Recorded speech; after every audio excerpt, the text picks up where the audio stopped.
Hi everyone, and greetings from Yellowstone National Park. Today we're going to be doing the stretch of road between West Thumb Geyser Basin and Yellowstone's south entrance. If we were to turn left over here, we would make our way towards Lake Village, the Lake Hotel, and to Fishing Bridge, and then onto the east entrance. And off to our left over there is West Thumb Geyser Basin, which I'll tell you more about shortly. In order to see where we are, please go to the following of our sites: yellowstonetours.net/map. That's yellowstonetours.net/map, and I'll drop in a copy of the map over here.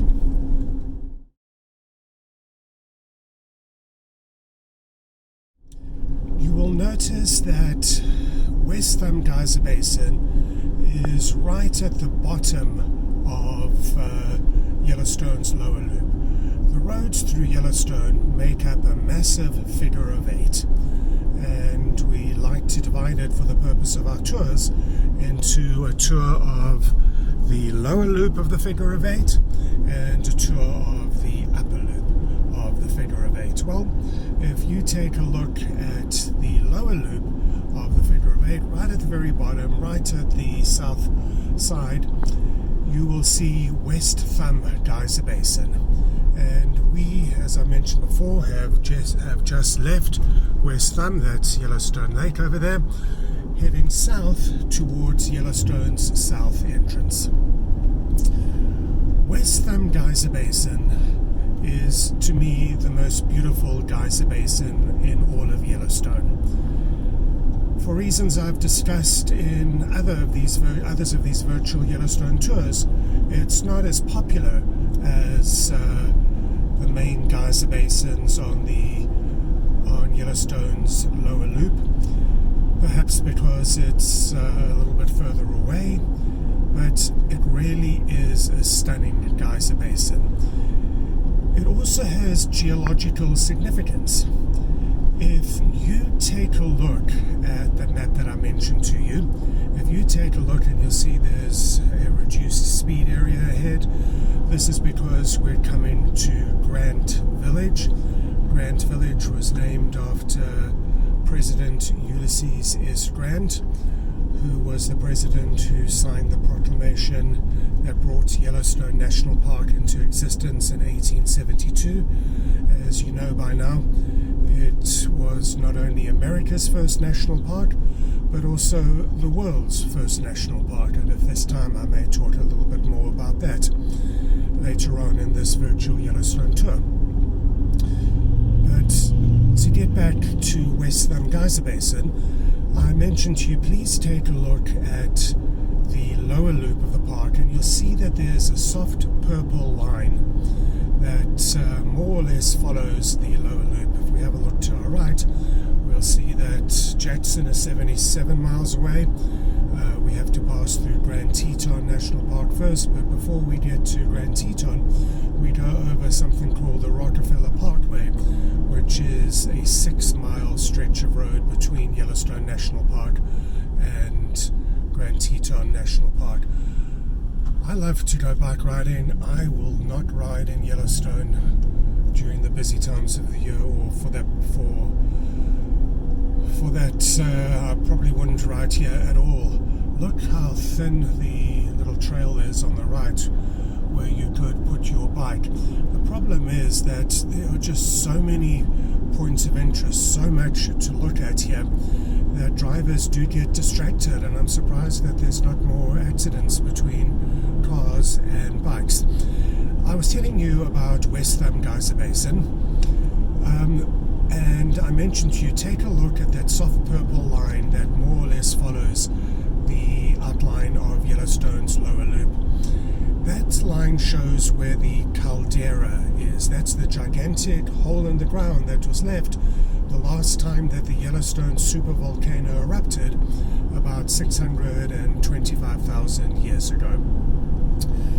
This is where the hotspot is under the earth, the source of enormous energy that provides the heat that something like the Yellowstone supervolcano needs and that powers Yellowstone's various thermal features. Well, West Thumb, scientists believe, is actually a caldera within a caldera. Scientists believe that West Thumb was created by another volcanic eruption, and when everything had subsided down, the shape that was left on the southwest corner of Yellowstone Lake looked something like a thumb, hence the name West Thumb, and it's once again a caldera within a caldera.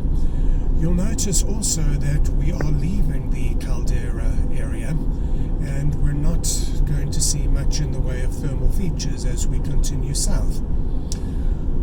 West Thumb was an area where travelers in the early days of the park would get to on a dusty old stagecoach. The road from Old Faithful is what brought them there, and it was a really bumpy ride, and then they would get to West Thumb, and if you have a look, we're coming to the Continental Divide, and I will talk more about that once I've finished telling you about West Thumb. They would arrive in that bumpy old stagecoach, and then they had a choice once they were at West Thumb of either continuing on the stagecoach following the shores of Yellowstone Lake to Lake Hotel, which is still in existence today, admittedly a later incarnation of it, and it's a wonderful old building, or they could hop into a steamship. The steamship was called Zillar, and they could hop onto Zillar, and Zillar would then take them in a much more comfortable way to the Lake Hotel, which is what many opted to do. West Thumb used to be the site of a campground. There were cabins, there was a photo shop, there was a cafeteria there, and it was a popular place to stay. But sometime in the 1980s, the Park Service decided to get rid of all of that, so all you have now is the old ranger station, which is now a bookstore and a place where you can buy small souvenirs. And for the rest, West Thumb is pretty much a wild, I don't know if wild's the right place, but right word, but it's certainly an isolated area, but it is just so stunning right on the shores of Yellowstone Lake. I'll tell you about a little bit more about Yellowstone Lake, but I'd like to talk about the Continental Divide. We just passed a sign noting the Continental Divide, and we pass over the Continental Divide several times in Yellowstone National Park. We cross it twice on the road between Old Faithful and West Thumb, and for those of you who've seen our virtual Yellowstone tours on the section of road between Old Faithful and West Thumb, you'll know that I always mention that I suggest that you stop at a place called Isa Lake, which is right on the Continental Divide. It's a beautiful little lake, and there's water lilies up there, and you don't really expect to see them at this elevation or this far north. But to get back to the Continental Divide is an imaginary line along the highest point of the United States, generally running in a south-north direction, or north-south. I say generally because when we pass over it between Old Faithful and West Thumb, it's running in an east-west direction, but you can get more information on that from those two virtual Yellowstone tours. So it divides the United States into two gigantic watersheds. Yellowstone National Park is basically a catchment area for water from the Yellowstone River, and then depending on which side of the divide the precipitation falls, the water or the snow theoretically will eventually land up in either the Pacific Ocean or the Atlantic Ocean. So if it falls on the west side of the divide, you might expect the rain or the snow to eventually get to the Pacific Ocean. If it falls on the east side of the divide, it would land up in the Atlantic Ocean. The Continental Divide, and we'll see a sign here saying Lewis Channel Doghead, there's a lake here called Lewis Lake, and that is named after Captain Meriwether Lewis, who led the Lewis and Clark expedition, and I will tell you a little bit more about that. The Continental Divide is also a trail, and it's an exceptionally long trail which you can hike. It runs all the way from Mexico in the south to Canada in the north. And the idea is that you want to start the trail at such a time that you get to the Yellowstone area, which is quite a high point along the trail, but you get here at a time when most of the snow has melted. So ideally you want to be here, and we're just starting to see Lewis Lake coming into view. You want to come down here in the spring. Oh my goodness, it is just so beautiful. There is still ice on the lake when you come here in the spring for the first time. What happens is when Yellowstone decides to open the roads within the park, because most of the roads within Yellowstone are closed during the winter months, and I know that I've got a lot of stories already that I have to get back to, but very briefly, most of the roads in Yellowstone are closed in the winters. The park headquarters is at Mammoth Hot Springs, so the road between the north entrance and the park headquarters always stays open year-round. Then at the northeast entrance, you have two tiny towns called Silvergate and Cook City. And because the road on the other side of Silvergate and Cook City, on the northeast side, because that road is closed, it's called the Beartooth Highway, because it's closed in the winter months, there's no way for the folk who live there to get out of their tiny towns. And when I say tiny towns, I mean they're really tiny. We have a virtual Yellowstone tour on Silvergate and Cook City, and you'll see just how tiny they are. If you blink your eye as you go through Silvergate, you'll miss it, and Cook City isn't much bigger. It's probably about 150 yards long. Anyway, so they need to be able to get out. So for that reason, the road between the northeast entrance and Tower Junction is open, and the road between Tower Junction and Mammoth is open, and then the short stretch of road between Mammoth Hot Springs and the north entrance at Gardner is also open as well. So the road that we're on at the moment is closed during the winters, and this road, this part of the park, is generally inaccessible until later in the spring, because in order to get here in the direction that we're going, you would generally travel from Old Faithful to West Thumb, and then West Thumb, the road that we're on, down to the south entrance.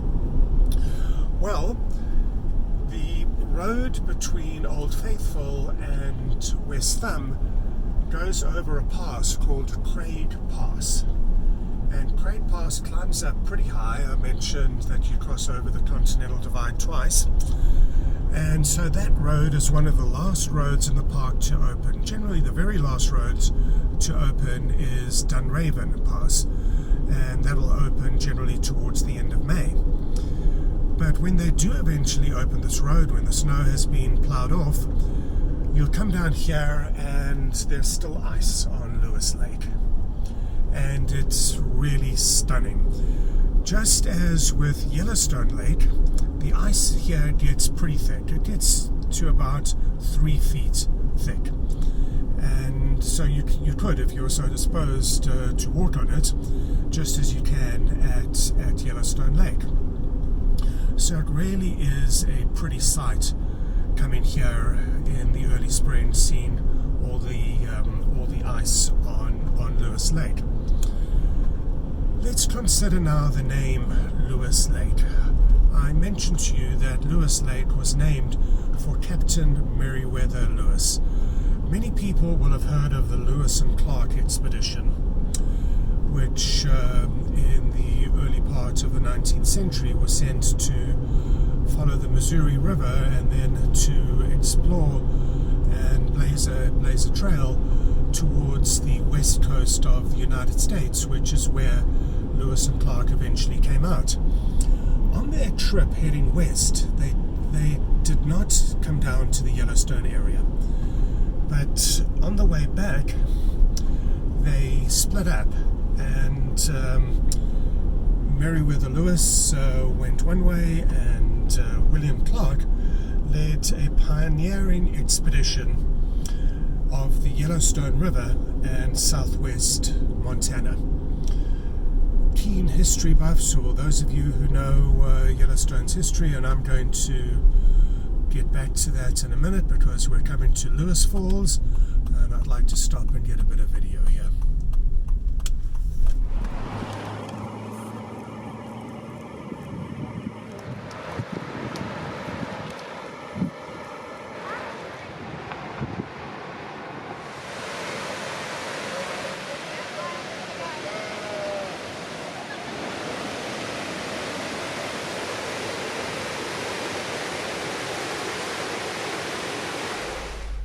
One of the beauties of Lewis Falls is that, as you can see, it is right next to the road, and there's a little trail you can take on the south side of the river, and you can walk next to the river on this side.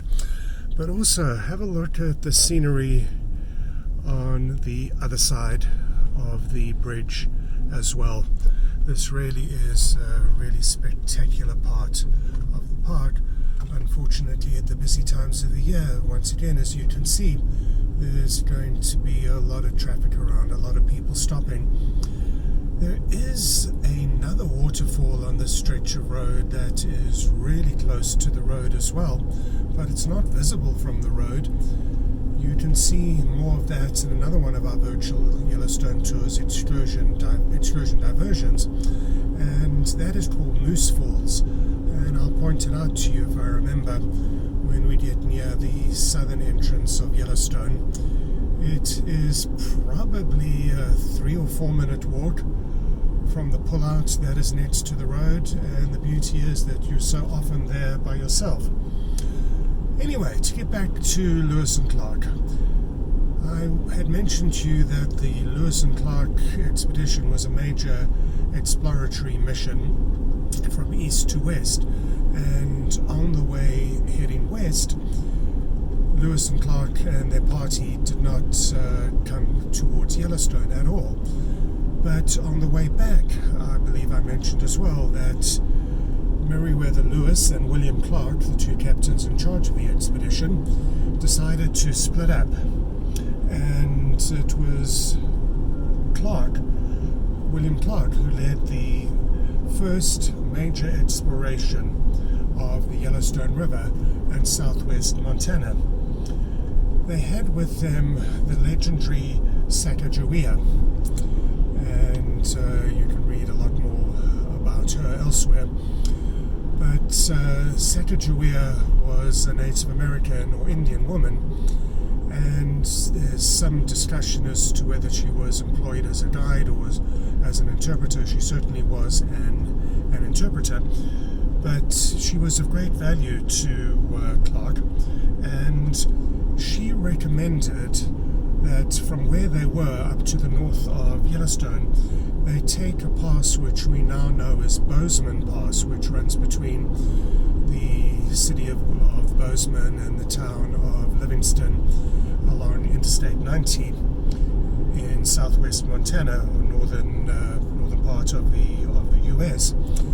And the irony is that Clark and his group passed just 40 miles to the north of Mammoth Hot Springs.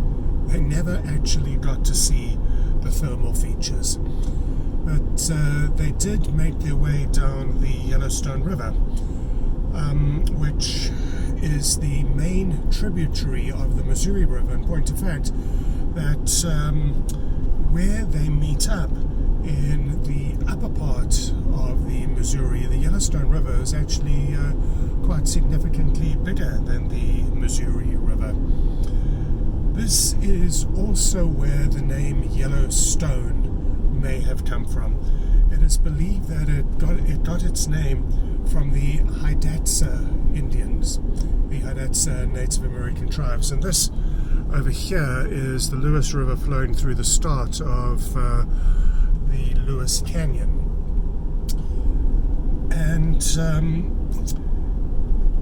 it was Lewis and Clark who translated the Hidatsa word into English, and hence the name Yellowstone. It's believed that it was called that because of the colors of the rock in the Grand Canyon of the Yellowstone area. What is interesting, though, is that this is called the Lewis Lake, Lewis River, Lewis Falls, Lewis Canyon, and to the best of my knowledge, there's no evidence that Captain Meriwether Lewis was actually in this area at all. William Clark was, as I mentioned, but not Lewis. In fact, Clark's maps of the Yellowstone area would come to be regarded for the next 50 or so years as the most reliable source of a navigation aid for travelers.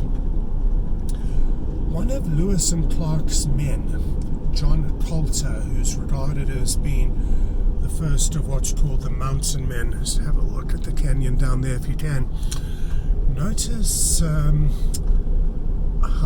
on the other side of the river particularly you can see the small trees. Those were burnt in the Great Fire of 1988, and I've discussed the Great Fire of 1988 in a lot of detail elsewhere in our virtual Yellowstone tours. And I'm just going to pull over here. I don't want to park in the way, but this little pull-out you can identify by that board. It's the best pull-out. I started to tell you about the Great Fire of 1988 and how it came along on that side of the river. This explains it a lot better than I can. But basically what happened, there was a hope that the river here in the canyon would act as a fire break. But the winds were so strong and the fire was so powerful that the winds drove the fire, and it actually leapt right over this canyon and came onto the other side and started burning it over there as well. But this is one of my favorite places to stop in this part of Yellowstone.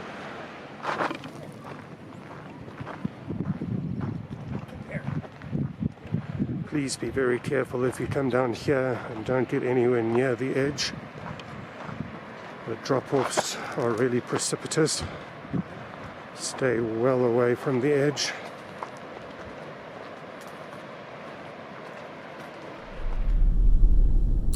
We're still following the Lewis River then as we make our way south, still towards Yellowstone's south entrance. The Lewis River is about 18 miles long, and it's entirely within Yellowstone National Park.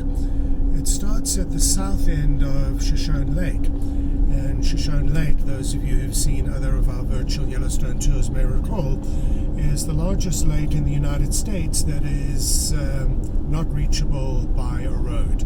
You can only hike there. So it flows for about 3 miles out of Shoshone Lake into Lewis Lake, and then from Lewis Lake it flows out again through Lewis Canyon, and it eventually flows into the Snake River, and it causes the Snake River to change direction a little, and the Snake River then continues on through Grand Teton National Park and into Jackson, into the Jackson Hole area. It does have some pretty good fly fishing, like so many of the other rivers and lakes in the Yellowstone area. You can find brown trout there, rainbow trout, and then Yellowstone cutthroat trout.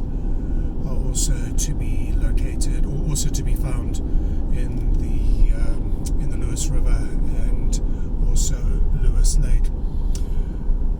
Talking of cutthroat trout reminds me that I had briefly touched on Yellowstone Lake at the start of this virtual Yellowstone tour, and then I started talking about West Thumb. Cutthroat trout were for a long time the main fish, the native fish to be found in Yellowstone Lake, and then an invasive species called lake trout appeared in Yellowstone Lake, and the lake trout pretty much decimated the cutthroat trout population. The lake trout were introduced illegally. It's believed that they may have come from either the nearby Shoshone Lake or possibly even Lewis Lake, and they're a larger trout, and they started eating up all the cutthroat trout, and this had a very deleterious effect on the Yellowstone ecosystem in the entire region, because it's not only the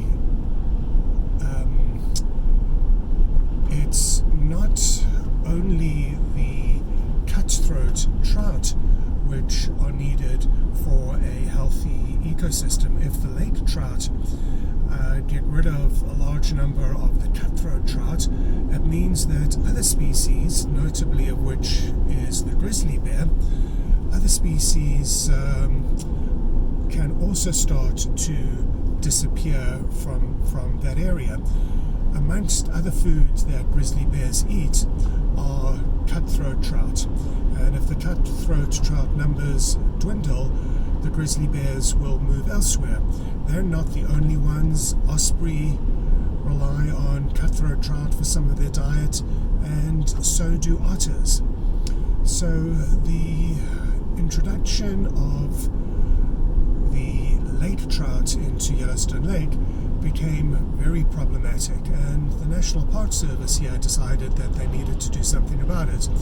But how on earth do you get rid of millions of fish in a huge lake? I neglected to mention that Yellowstone Lake is the largest alpine lake in North America. It's the second largest one in the world. By alpine, I mean a lake that's situated at altitude. So it's really a huge, huge lake. And trying to track down lake trout and kill them and not kill anything else was obviously going to be extremely challenging.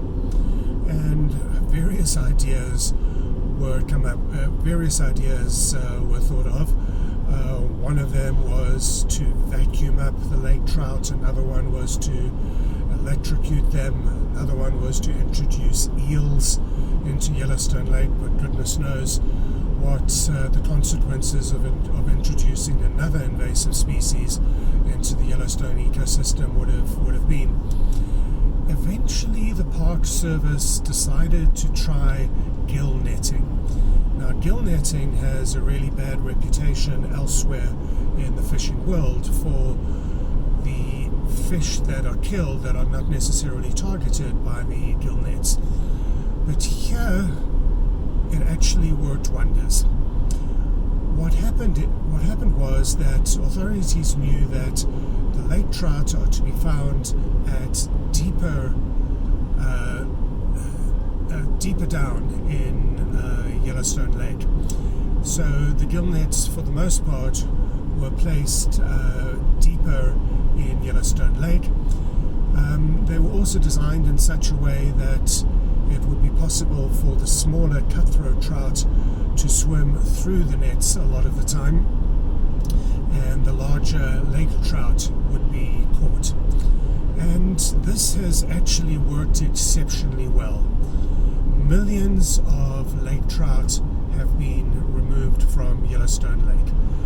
It's not believed that the population will be completely eradicated, but in recent years, and the latest figures that I saw were for 2019, and it's now 2020 when I'm filming this, And I mentioned to you another waterfalls.